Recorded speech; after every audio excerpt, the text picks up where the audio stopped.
ఈ మధ్య డాక్టర్లు పేషెంట్స్ ని అన్యాయంగా టెస్ట్ రాసేస్తున్నారు, అన్యాయంగా అడ్మిట్ చేస్తున్నారు, అనవసరంగా సర్జరీలు చేస్తున్నారు. ఒక పేషెంట్ దొరికితే డాక్టర్ కి మొత్తం ఆస్తంతా అయిపోగొట్టేస్తున్నారు. ఇలాగా బాగా ఎక్కువ మాట్లాడుకోరు. చాలా కారణాలు ఉంటాయి. ఒక పేషెంట్ కి ఎక్కువ బిల్లు పడడం అనే దాని మీద. ఎక్కువ బిల్లు పడడం అనేది ఒక అంశం అయితే అది న్యాయబద్ధమైన ట్రీట్మెంటా కాదా అనేది రెండో అంశం. న్యాయబద్ధమైనదా కాదా అనేది మెయిన్ ఇంపార్టెంట్. బిల్లు ఎక్కువైందా తక్కువైందా అనేది పేషెంట్ కి వచ్చిన జబ్బు మీద డిపెండ్ అయిపోతుంది. తను చెడు చేయాలని చేస్తే మాత్రం అనెతికల్ అవుతుంది.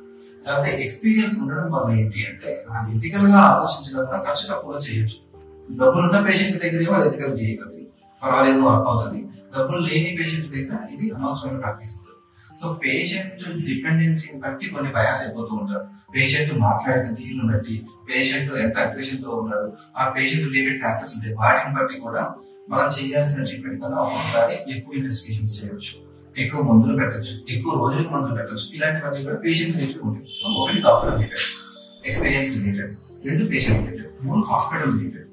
హాస్పిటల్ రిలేటెడ్ అంటే ఏంటి?